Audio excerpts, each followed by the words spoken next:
Hey everyone, Ryan Eckert here with Peak Endurance Solutions, and welcome to basic bike handling skills for triathletes. So I wanted to make a little bit of a series going over a range of bike skills and drills that triathletes can work on because it's it's such an important part of not only racing but also just being safe out there on the roads when you're training. And just having the ability to know how to handle your bike through a variety of drills and having the ability to perform some of the skills that I'll go over. It's just going to make you that much safer out there on the road. It's going to make riding your bike that much more enjoyable, and it's going to make your performance come race day improve as well in ways that you might not necessarily think of. So being able to handle your bike moving through a lot of people out on the race course and being able to cut corners faster, being able to avoid obstacles on the road, things like that. Those types of things can really pay off in terms of the speed advantages that you're going to see come race day. So in this particular video, I'm going to go over some basic bike handling skills and drills that you can work on. So these are all pretty basic for the most part. And there's only 4 of them, so this is gonna be part 1 of basically a 3-part series. And so these are gonna be some basic bike drills. We'll have an intermediate set of bike drills, and then we'll have some more advanced bike drills and skills that you can work on. So diving in with the basic bike skills, and keep in mind, some of these are gonna be just straight cycling specific. And also applicable to triathletes, but some of them are probably going to be very specific to triathletes. So that's why I wanted to call this series Bike Skills and Drills for Triathletes, not just cyclists, because there are some skills that I'll go over that are probably more applicable to triathletes than they would be to cyclists. And you'll see that actually in the basic bike skills and drills that I go over. There's probably one of them that's very specific to triathletes, but in the intermediate and advanced drills, there's a few more that are very, very specific to triathletes only for the most part. So what I'm going to do is I'm going to start with the first of the 4, and I'll just go through them in sequential order. So what we have is videos of me performing the drills. And I'm going to talk you through them. First, I'll talk you through the importance of them, and then I'll play the video so that you can see how the drill goes. So this first one is really, really basic, but something that I find a lot of athletes don't know how to do. It's something as simple as walking with your bike by its saddle. So I know a lot of people walk with their bike by their stem, which is up here right in front of the handlebars. Some people will walk with their bike by the top tube, which is this top aspect of your bike right here. And then in races, I see a lot of people in T1 or coming out of T1 running with the bike by putting both hands on their handlebars, or running with the bike by the stem again. And it's not necessarily a matter of what's right and wrong here. It's a matter of what's best or what's most practical for the triathlete. So this one is very triathlon specific. Not that road cyclists shouldn't know how to do this either, but this one's applicable to actual racing scenarios for triathletes. And so ideally, when you're coming out of T1, you're always going to be walking or running with your bike by its saddle. It's just the easiest to maneuver from that position. It's the safest. So if you think about it, you have the pedals down here. If you're running with your bike by the handlebars or the stem, your whole body is going to be right next to the pedal. And you have much more of a risk of kicking that pedal and potentially falling over, injuring yourself, cutting yourself, falling over and damaging your bike, if you're running with your bike by the handlebars or by the stem or even by the top tube. So the saddle is the safest place because you're the furthest away from the pedal or any of the drivetrain side of your bike where you could potentially hit something or knock into something. And it's also just the most effective way to move with your bike because you have the most, even though it seems counterintuitive at first, you have the most ability to maneuver and handle your bike from running with it by the saddle. So it takes a little bit of practice, as I'll go into, but once you get good at it, you can walk with your bike and turn directions with your bike and basically steer your bike by the saddle as if you were riding it, right? Even though at first it seems completely counterintuitive, because most people, when they initially walk with their bike by the saddle, their wheel is going to fall to one side, and they'll go, well, look, I can't walk with my bike when it's leaning in one direction. But all it takes is just a little bit of practice, and you'll be able to pick up on it pretty quick. I worked with one athlete on mastering this, and they always told me that they could never do it. They could never do it. And I think within probably 10 minutes or 15 minutes, she was doing it no problem. So it's pretty basic. And even though it might not seem like it's easy at first, it just takes a few minutes of practice, and you should be able to get it pretty quickly. So I'm going to go ahead and play the video for you real quick so you can see it. And this drill is super simple. You're just walking with the bike. That's all it is. There's nothing more to it, and you can practice. As you can see right now, I'm turning around with it. I'm just maneuvering my bike by the saddle. I can run with it, I can turn with it. And over time, you just get better and better at handling your bike by the saddle. And so it doesn't necessarily matter if you're holding it with your right arm and you're walking with your bike to your right, or if you're holding it with your left arm and walking with your bike to the left of you. I'm just used to doing it with my right arm. I can do it with my left arm, but I normally run and walk with my bike at all times in my right arm or in my right hand. The right side is potentially better just because the drivetrain side of the bike is on the right side of the bike. And so by putting your body on the left side of the bike, you're avoiding just potentially knocking that area of the bike altogether. But again, you should be far enough away from the bike when you're walking with it by the saddle that you should never have any issue hitting it or kicking it. But this is the first of the 4 drills that I'm going to go over today. And so as with all these drills, as you can see, I'm just doing it in an empty parking lot. You can do all of these drills in just an empty parking lot. It doesn't have to be very big even, just as long as there's no traffic or very, very low possibility of traffic. You can practice these drills. So the next one that I'm going to go over is another fairly simple one, and something that seems kind of potentially pointless when you look at it at first glance, but it's riding in a straight line. So I notice with a lot of athletes, they struggle to control and handle their bike, and having the ability to ride in a straight line at very, very slow speeds is a drill that will help teach you how to micro adjust your bike and like fine tune your ability of keeping your bike moving forward in a straight line. So this is one that you might think sounds kind of silly and sounds really, really easy, but it's a little bit harder than you might think. So all you need for this is you just need some sort of line to follow on. So I have the white lines in the parking lot that I can follow along to. I wouldn't probably do this on a really busy road, because obviously if you're on some roads with bike lanes, there's a white line to the side of the bike lane you could follow along to. But I would probably do this in a closed environment or in a parking lot where there's very little risk of a car hitting you or you running into a car.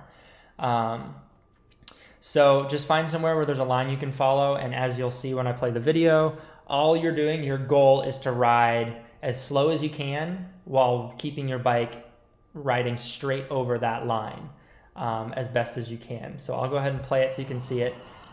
I'm not necessarily going particularly slow. I could probably go slower here, but you'll see that I do a pretty good job of keeping my bike following straight over the white line, and then I go and I turn around, and then you'll get a better shot probably as I come back.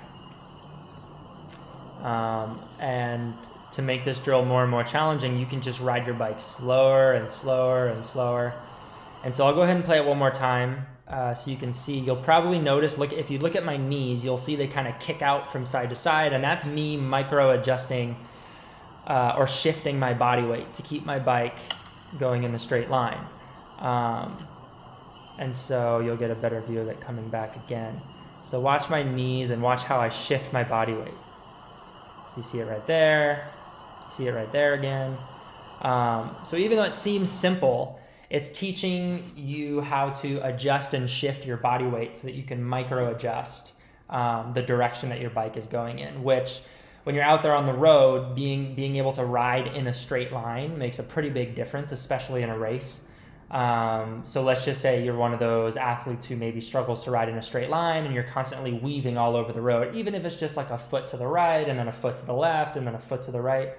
it might not seem like much, but if you take that and you multiply that out over the course of, say, a triathlon bike leg, even something as short as a sprint or an Olympic, just weaving and maneuvering all around the road and trying to stay in a straight line takes energy, first of all, but then it also potentially adds, albeit a very small amount, it adds potential distance to your bike leg as well. So obviously the fastest path is the straightest path, right? So if you're kind of making arcs and circles and weaving all over the road for 24 miles or 24.8 miles like in an Olympic distance race, or 56 miles in a half Ironman, or even 112 miles in an Ironman, it's going to add some time and distance to your bike split.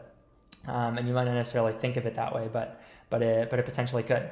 So this is another really good basic drill that you can practice in a parking lot or anywhere that's closed off to traffic where you have a straight line that you can ride on. And again, just ride in a straight line. Try and keep both wheels, or at least your front wheel, because that's the one you can see, straight, or riding straight over that white line. And over time, try and get slower and slower and slower. So the goal of this isn't to do it fast, it's to do it slower, while being able to keep your bike moving forward in a straight line. And then this next one is kind of building upon the first one.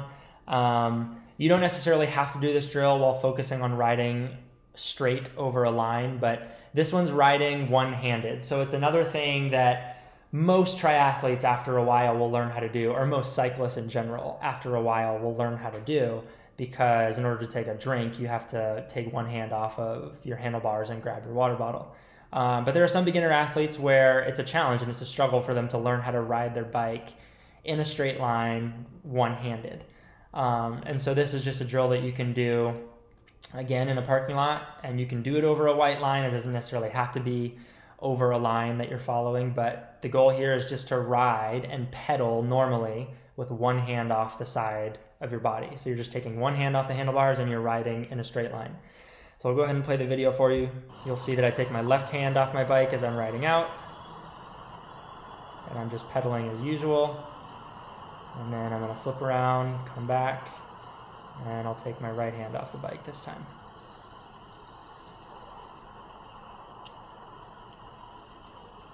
And so again, you can see that I was focused on staying straight over this white line, and you can do the same thing. That would be maybe adding a slightly more advanced component to it. If you don't want to worry about riding perfectly straight over the white line at first, just get comfortable just riding with one hand on your handlebars. And then to make it more advanced, you could practice riding in a straight line with taking one hand off your handlebars. And this is super, super practical. Like, this is something that has many, many practical applications when you're out there riding. From riding in groups, where if you're riding in a tight group of people and you need to take a hand off your bike to grab a water bottle, you don't want to be all of a sudden weaving all over the place, because you're going to run into other people. This is hugely important from a safety standpoint. And then just being able to be confident and comfortable taking a drink or grabbing food whenever you need to by taking a hand off the handlebars is also very important for not only safety, but for performance as well, because you got to fuel yourself. So that's the third drill. Again, you can do it in a parking lot. You don't need any type of fancy location or place to do it. And then this fourth drill is probably the most difficult one of the four that we'll go over. So this one is called the figure 8 drill. So that's just what I call it. I don't know if someone else calls it something different, but calling it the figure 8 drill is pretty straightforward, because you're literally just making an 8 with your bike. And so in this drill, the goal is to draw an 8 on the ground with your bike, and over time you want to try and make that 8 smaller and smaller and smaller. So you're basically just making 2 circles, one going clockwise, one going counterclockwise, so that you end up going in an 8. And you want to make it tighter and tighter over time. And again, this is one that might, when you see it and look at it and think about it, might seem simple, but it's a little bit more difficult than you might think. And this one is really, really good at teaching you how to maneuver your bike in tight places, and it gives you a better feeling and sensation of what it feels like to take really tight turns and really tight corners, and leaning your bike and your body in the direction that you want to make a turn. And so I'll go ahead and play the video for you so you can see what it looks like. But you'll see that I'm making one counterclockwise circle here, and then I go right into making a clockwise circle at the top. And then I'll come back and do a counterclockwise circle, and you'll see that I'm making an 8. And so the spot that I'm in is actually really, really nice because I have these barriers, the medians, to avoid hitting. And so I'm almost like doing this on purpose to force myself to keep my 8 within the boundaries of these two medians. Obviously, get a more wide open space to begin with if you've never done this before, so you don't have to worry about running into anything.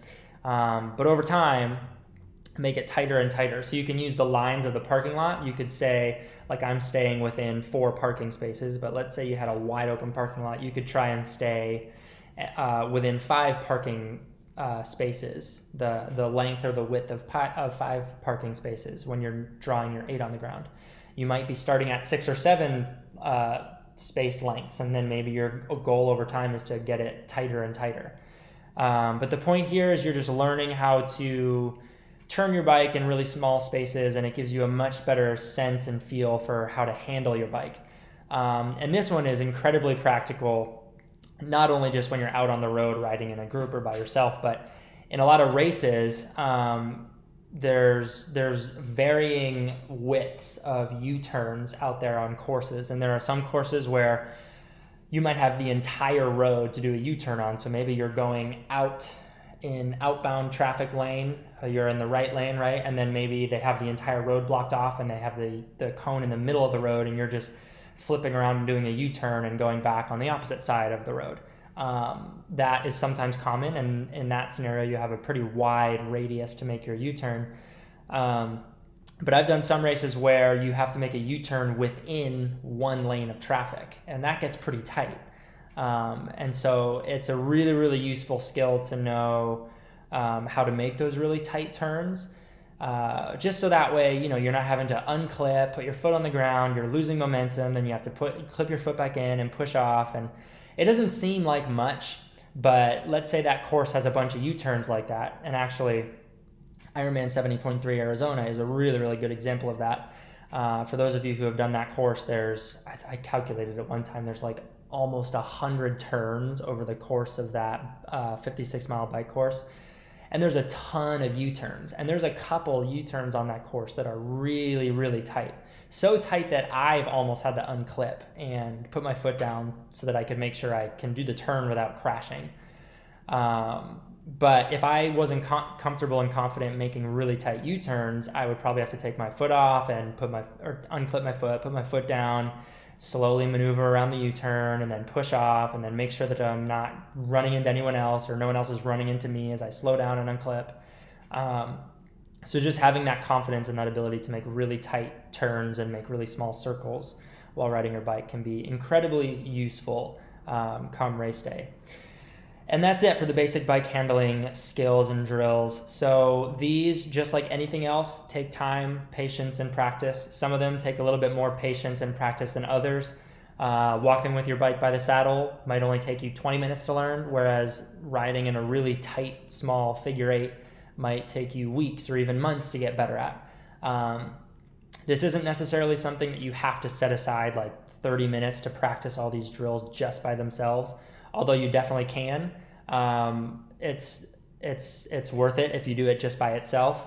But you can also do these when you're out there riding on the road. You know, if you're waiting around at a gas station for the rest of the group to fill up their water bottles, you could hop on your bike, practice making some small tight circles in the parking lot, or you could practice walking with your bike while you're waiting for other people. You could show up to your group ride a little bit early and practice some of these drills for 5 minutes. There's tons of ways where you could start integrating some more practice and work on some of these skills and drills.